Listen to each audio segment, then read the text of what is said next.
Philip Wallen.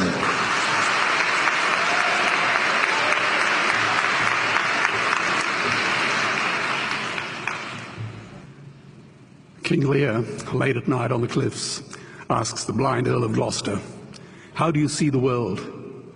And the blind man Gloucester replies, "I see it feelingly." And shouldn't we all? Animals must be off the menu because tonight they are screaming in terror in the slaughterhouses, in crates and in cages, vile, ignoble gulags of despair. You see, I heard the screams of my dying father as his body was ravaged by the cancer that killed him. And I realized I'd heard those screams before. In the slaughterhouse, their eyes stabbed out and their tendons slashed, on the cattle ships to the Middle East, and the dying mother wail as a harpoon explodes in her brain as she calls out to her calf. Their cries were the cries of my father. And I discovered that when we suffer as equals.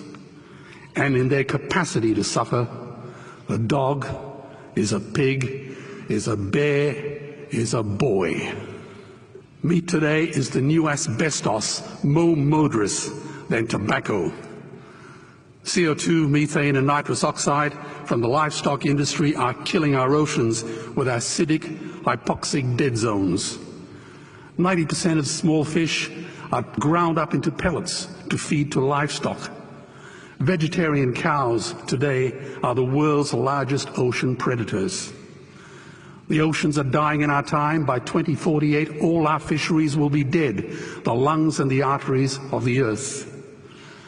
Billions of bouncy little chicks are ground up alive simply because they are male. Only 100 billion people have ever lived. 7 billion people live today. And yet we torture and kill 2 billion sentient living beings every week. 10,000 entire species are wiped out every year because of the actions of one. And we're now facing the 6th mass extinction in cosmological history. If any other organism did this, a biologist would call them a virus. It is a crime against humanity of unimaginable proportions. But happily, the world is changing. 10 years ago, Twitter was a bird sound. www was a stuck keyboard. Cloud was in the sky. 4G was a parking space. Google was a baby's burp. Skype was a typo. And Al-Qaeda was my plumber. Victor Hugo said, "There is nothing more powerful than an idea whose time has come." Well, animal rights today is now the greatest social justice issue since the abolition of slavery. Do you know there are over 600 million vegetarians in this world? And that is bigger than the United States, England, France, Germany, Spain, Italy, Canada, Australia, New Zealand, all put together. If we were one nation, we would be bigger than the 27 nations of the European Union. Can you believe that? And despite this massive demographic footprint, we are still drowned out by the raucous hunt and shoot and killing cartels who believe that violence is the answer when it should not even be a question. Meat kills animals, kills us, and is killing our economies.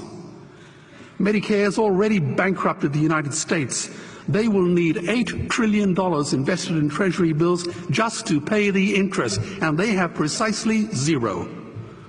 They could shut down every school, Army, Navy, Air Force, Homeland Security, Marines, CIA, and FBI, and they still will not have the money to pay their doctor bills. And our Cornell and Harvard say that the optimum amount of meat in a healthy human diet is precisely zero. Water, as you know, is the new oil. Nations will soon be going to war for it. Underground aquifers that took millions of years to fill are now running dry. It takes 50,000 liters of precious drinking water to make 1 kilo of beef. Today, 1 billion people are hungry. 20 million people will die from malnutrition. Cutting meat by only 10% will feed 100 million people, and eliminating meat will end starvation forever. If everyone ate a Western diet, we would need 2 planet Earths to feed us. We've only got one, and she is dying. Greenhouse gas emissions from livestock is 50% greater than transport, as Peter said. Cars, trains, buses, ships, lorries, the whole lot.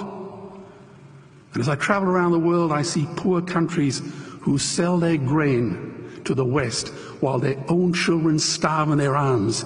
And the West feeds it to livestock so we can eat a steak?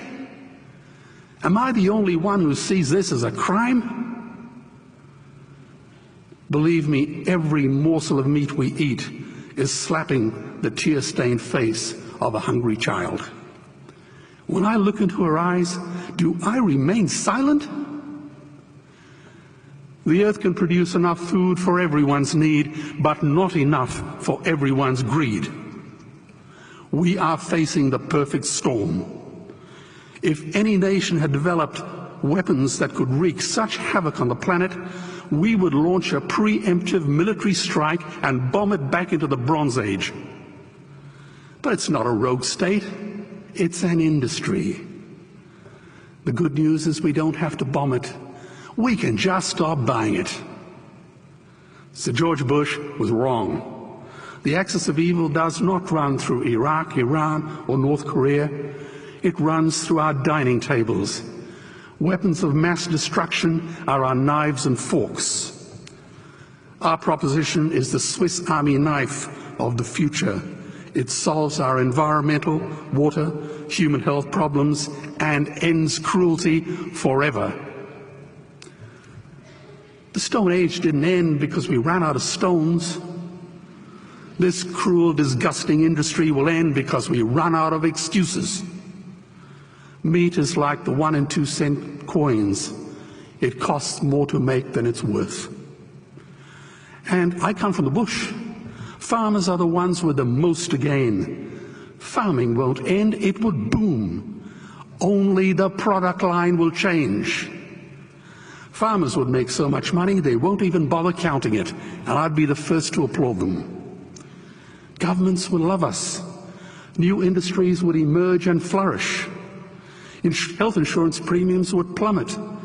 Hospital waiting lists would disappear. Hell, we'd be so healthy, we'd have to shoot someone just to start a cemetery. So tonight I have 2 challenges for the opposition. 2 challenges. Meat causes a wide range of cancers and heart disease. Would they name one disease caused by a vegetarian diet? And 2, I'm funding the Earthlings trilogy. If the opposition is so sure of their ground, I challenge them to send a copy of the Earthlings DVD to all their colleagues and all their customers. Go on, I dare you.